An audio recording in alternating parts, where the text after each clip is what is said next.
I am Dr. Laura Mraz, the owner of Eyas Landing, which is an outpatient therapy clinic, and Bluebird Day, which is our therapeutic preschool and kindergarten program.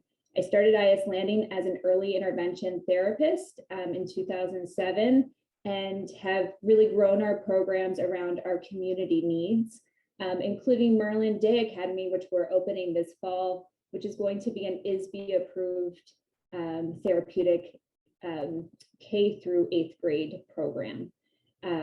So definitely can answer more questions about that later on. Today, we are going to talk about multidisciplinary approaches, what that means, what the research is to support it, and then we'll go through each discipline and talk about what their strengths are and the unique lens that they bring to the therapy team.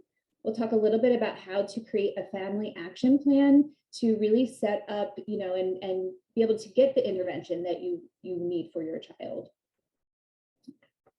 Okay, so what is multidisciplinary approach to pediatric therapy? A multidisciplinary team is a group of healthcare workers who are members of different disciplines, each providing their specific service to the patient or client. These team members independently treat the various issues that the client might have or the patient may have. And typically with a multidisciplinary team, in order for them to be successful, there should be a team care plan where all of the activities of the team are brought together, and that all of the services are really coordinated. Where, sometimes what we might experience is one discipline recommending, a lot of hours, another discipline, offering, maybe you get a 40-hour recommendation from one therapist or from ABA, and 4 hours a week from speech, and then you have to add OT and PT and all the other things that are recommended out there. And really, we don't have that much time in the week, right? We need to make time for our kids to be kids. So by having a coordinated plan, you can really ensure that at that moment of time, you're prioritizing the discipline that is most important for your child. And then over time, as your child progresses, the plan should change, and so should the frequency of the different services that are part of that plan. And a really good multidisciplinary team includes a therapy case manager.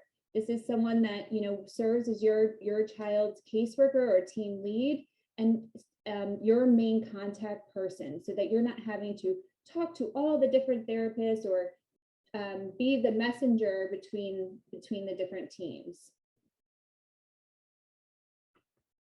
So with that, and thinking about all of the different therapy approaches, which is the best? Which intervention is the best? I mean, that's a question that as a parent is a really difficult question when you're starting to navigate, autism treatments or other diagnoses and what to do as far as the intervention, and starting to Google all of the different things, and it can be quite overwhelming. Well, as an OT, I would say OT is the best. I'm joking, but I'm sure you've heard that, right? Where you've heard different providers say, this is really the best thing for your child at that moment. But I'm also a parent. Parent first and foremost. I have a 9-year-old and a 6-year-old, and from the parent perspective, we want everything for our child. And so, our kids deserve to have it all. And I know many of you, if not all of you, do everything that you possibly can day in and day out to give your child everything that you possibly can. And that's really what multidisciplinary therapy is. By having a team of all of the different lenses, you're able to give your child everything, all of it, the best of all the different therapeutic approaches. So the research really supports that a child participating in an interdisciplinary, sensory enriched early intervention and intensive group program can effectively reduce delays in motor, language, and cognitive development. But I know, and from the feedback and from navigating this, for the last 15 years, that having a cohesive, collaborative team is difficult, and at the very beginning, a lot of parents, and still a lot of parents to this day, have to go to all the different clinics to kind of piece together these therapies. And so some suggestions that I have in order to have a really successful team is making sure that there's full transparency. If you are going to multiple providers, letting them know about that so that they can take the initiative to collaborate with those different disciplines, which is really important. Thinking, do my providers, does my team have the water cooler opportunity? The water cooler opportunity is what I like to call, when you're just, we don't really have water coolers, but you're in the staff break area, or you have an all staff meeting and you're together. Where are those small opportunities throughout the week that you get to touch base about the different children that you're working on, so that you have those small moments of collaboration? Thinking about what your team communication tool is. I know that some organizations, have, I know that we have a communication tool that we use, and other things that can be done are, notebooks, passing a notebook around with just as a communication tool between the different therapists. Team progress meetings and reports. When you're looking at organizations that offer multidisciplinary approaches, what opportunities do they have? How often are team meetings? Are there designated progress meetings and reports, for your child, which are more structured opportunities for the team to collaborate? And then, as I spoke earlier, having a team leader case manager is really, really important. We at our organizations are social workers, and BCBAs are typically our team leads or case managers, and they really help the parent be that point of communication with the team. And then, of course, setting clear family goals, being able to articulate to your team, what are your goals? Us as therapists, we can come with many different skills and ideas and goals that we want to set. But in order for it to be meaningful, it really has to resonate with the families. It has to be important to your day-to-day, and they have to be skills that you feel are going to generalize into all the child's different environments, into their schools, daycares, homes, and community. So what does the research say? I think that that's a really heavily loaded question, and is probably really difficult for a parent who has never been part of or educated on what evidence is, what research is, what is a randomized control trial versus a case study. And I think as providers, we tend to use jargon and really fancy words. And we pull the research, and we want to show you all the research to support what we're suggesting, and the skills that we're working on, or why we're working on tummy time and why that's so important, or crawling. So I just want to touch on this very, very briefly, because it is such a big topic, and we could probably talk about it for 2 hours. And as providers, we take semester-long courses on these topics. But really, I think the most important thing is being able to balance what is evidence-based, which means that there's actual studies such as control trials or case examples to show that this theory or approach is effective. And then we have these theoretical ideas. We say, okay, we have this evidence and research to show, so because of this and because of observations and what we know about child development, this is our theory and approach that we're using, which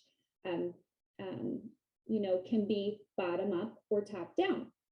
And in the therapy world, what we call bottom up approach versus a top down approach is this fancy little triangle over here, where the foundation of the child's development is their body function and structure, how their strength, how their posture, how their reflexes are integrated, and how they're able to coordinate motor plans and come up with new ideas. All of those things are really essential and part of that foundational piece of development in order to do higher level things, such as jumping, kicking, sitting at a table and writing a sentence, or even more higher from there, right? Participating in the community, which is engaging with peers, teachers, people outside of your home, and navigating sports and hopefully leisure, and then as they get older, their jobs and meaningful activities. So a lot of different approaches come from either a bottom up or top down approach. And I would say we want both as part of our therapeutic plan. We want the therapists on the team, such as the OTs, speech and PTs, that are really focusing on those body functions and structure, going from that bottom up. And then we need our ABA team, our social workers, and our group activities targeting the top-down approach.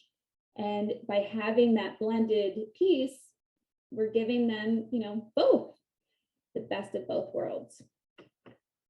So there is a lot of research to support multidisciplinary therapy. It is really becoming much more of a recommendation now, and has been recognized by the American Medical Association as best practice for children with autism. I will not go through that table today, but instead let's go through each discipline and talk a little bit about what their unique strengths are to the team. Again, here's our list and these fun pictures of those, other opportunities. This is our annual staff party, where we get the opportunity to just, come together as a team. And, we try not to talk about clients at staff parties, but I'm sure some fun things and stories, the positives come up at those times. Okay, so let's talk about occupational therapy. OTs can work in a variety of settings. Specifically in pediatrics, they're really looking at that meaningful activities of daily living. Occupation is, the word is just really how the person occupies their time and what they find meaningful in those things that they do to occupy the time. And for our kids, that is play, that is peer interactions, that is self-regulation, or co-regulation. And our goals are really centered on, sensory integration and those, like I said, those bodily functions and structures. So in an OT session, you're going to see them working on fine motor, gross motor. You're going to see obstacle courses, hopefully a really rich sensory gym like this background I have behind me. And there will be other peers in the gym so that there's opportunities for cooperative play. You'll see, crafts being integrated to work on fine motor, but also this sequencing and sensory integration and ideation. Ideation is the, thinking of ideas and being able to plan out those ideas. And then, of course, you'll see activities such as that are around self-regulation, breathing exercise, mindfulness, zones of regulation. OTs can work in the clinic, they can work in the schools, and we'll move on to speech therapy. So our speech therapists, again, they are very similar to OTs in the settings that they can work on. But our speech therapists are looking specifically at speech, language, communication. They're looking at oral motor, if there's any swallowing delays, and AAC, which is using those alternative communication devices. And so, speech is often centered around play, working on those articulation or fluency, which is how they sort of combine sentences together and in order to express their idea, pragmatics and expression and comprehension, all of that language naturally develops in the child's play. So speech therapy is often really fun. All of them should be fun, but speech therapists will work on feeding, looking at oral motor. How are the muscles? What is the strength? What is the tone of the muscles? How are they processing sensory information orally? And then are there any behavioral challenges that impact feeding? Speech therapists will also work on early literacy through programs such as Zoophonics. They'll work on phonological awareness and story sequencing. And then of course those devices, which, oftentimes speech therapists will recommend devices very early in the treatment. And I encourage parents to trial it. What the research shows is that those devices that children actually develop speech and language when they're given those devices. It doesn't necessarily stop the speech and language skills from happening. I know that there is another really in-depth training on Chicago Autism Network's website specific to communication devices. Okay, so we'll go into physical therapy. Physical therapists are working on, strength, endurance, and motor planning, looking at how the child recruits their muscles in order to participate in different activities.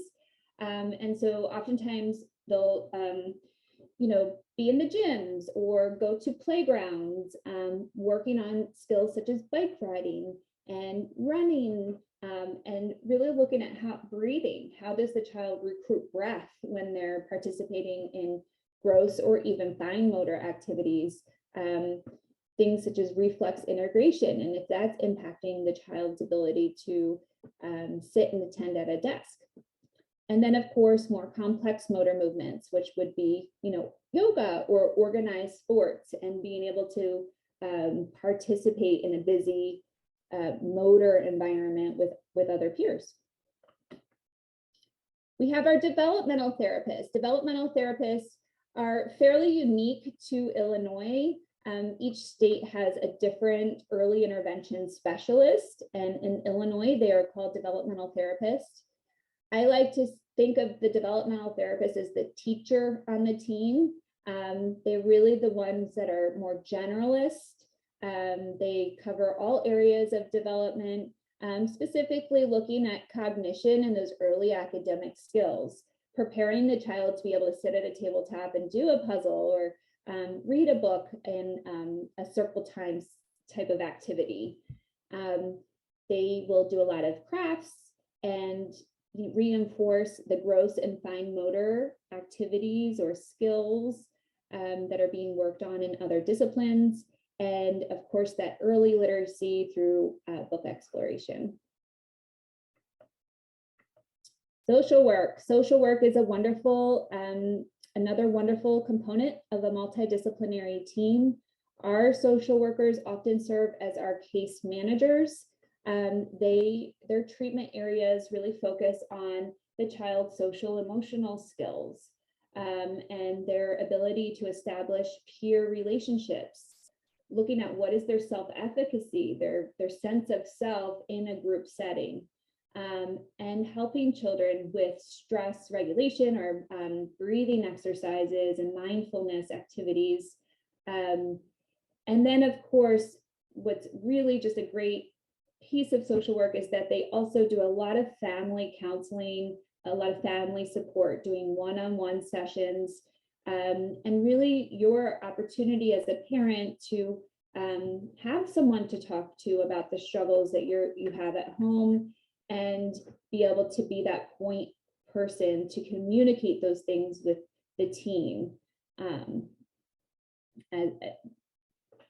Okay.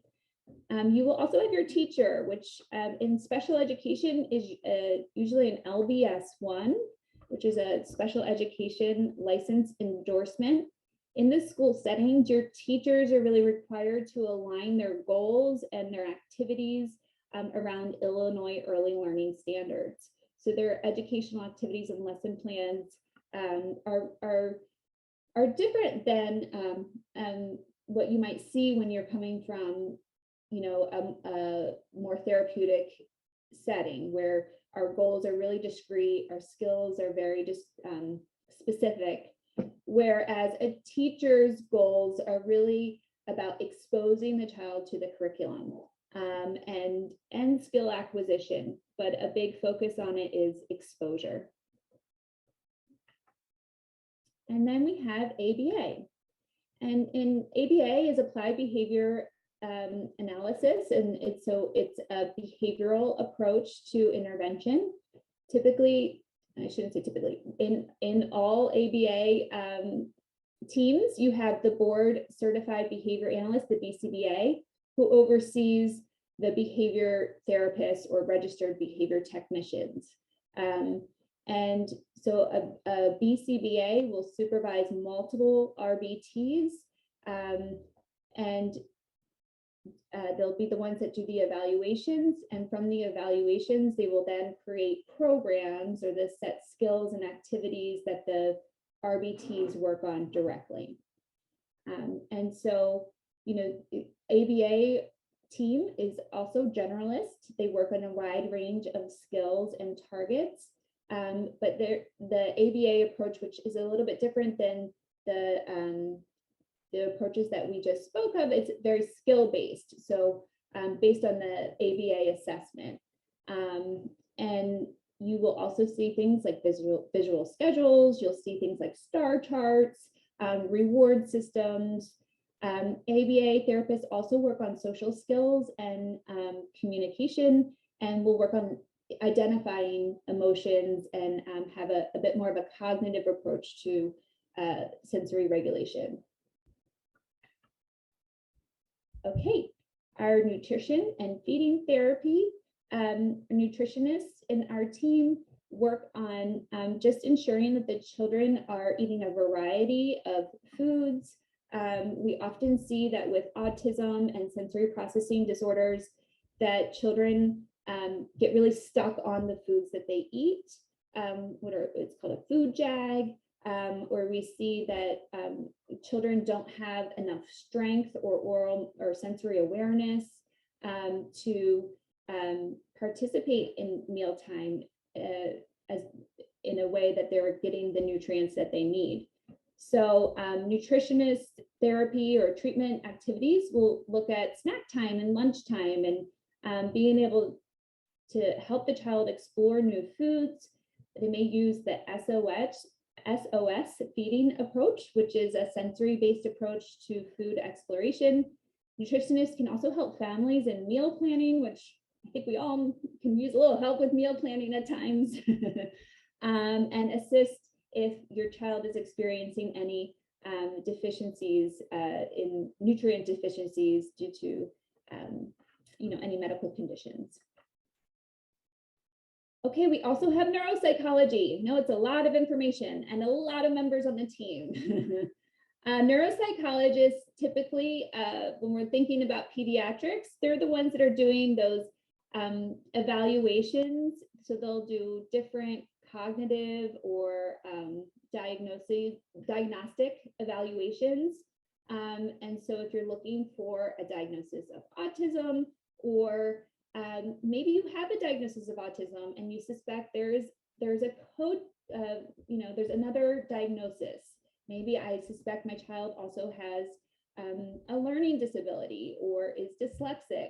A neuropsychologist is someone on the team that could do those additional trainings to see if there are more supports that your child needs. And usually we see that those supports can be advocated within the school system.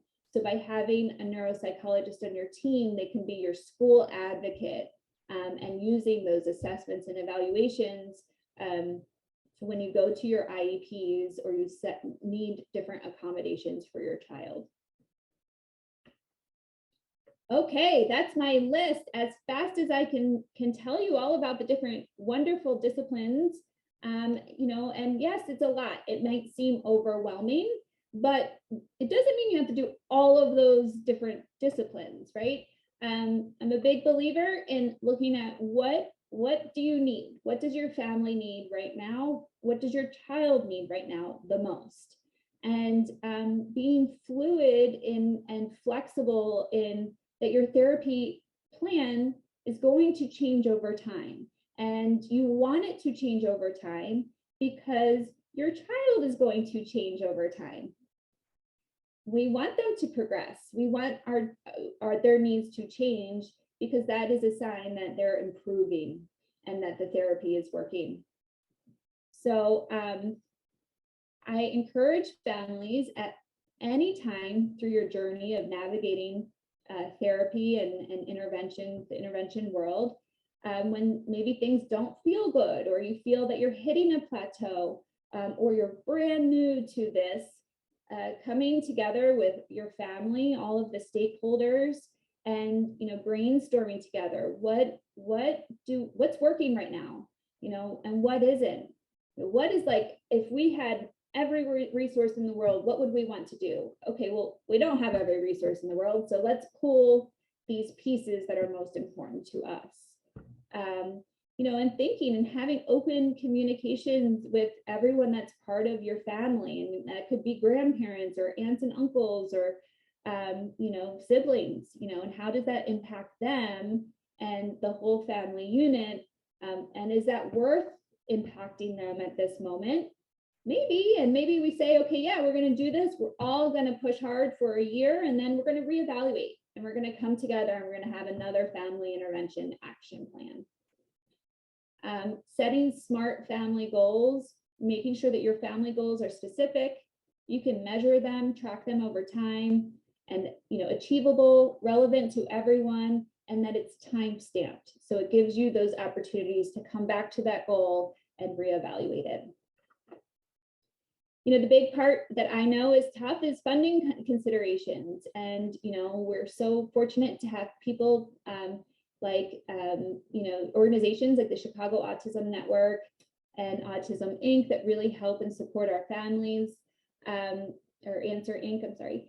And so most of the funding sources that you will see are driven by the child's diagnosis. So if a child does not have a diagnosis such as autism, it's a little bit harder to get that funding. You can have private insurance looking at is a plan self-funded versus fully funded. And those have different regulations as far as the autism mandate that needs to be followed. And looking at, school funding, is there private placement available for your school? Is there additional services that you can get through your IEP? And just to wrap everything up, celebrating neurodiversity. While you get all of these recommendations, you'll get the diagnostic report, and it'll have a whole list of all the things you have to do, or you'll Google, what to do with my child is diagnosed with autism, and it's overwhelming. It's a lot. And what I like to tell parents is, we all just do the very best we can. We continue to try and strive the best we can for our child, but we also need to look at our child and celebrate their neurodiversity. A lot of adults with autism, are very verbal about, the impact that therapy has had on them as a child. And therapy has changed very much in the last 15 to 20 years. And one of those changes is really celebrating clients' neurodiversity, accepting that, this is part of who they are. And, there are parts of their neurodiversity that are amazing and that we want to celebrate and focus in on. And the challenges will improve with the intervention that you provide, but just knowing that your child is unique, and that's a wonderful thing. And through the journey, celebrate your small wins, because the small wins add up. And as a parent, I just turn around at my 9-year-old and can't believe, how much has gone by. And many small things contributed to where she is today. And that's the same for your child. Remember, you're not alone. You know, you have a whole community. It's amazing to see the community that we have here today virtually. But you do have a community in Chicago, and now you have the opportunity to go online and find the community that really speaks to you. And just know that any action is better than inaction. You might not be able to do it all. You may not have the resources to do every single thing. But if you just get up every day and try your best and give it your all for your child will succeed and improve.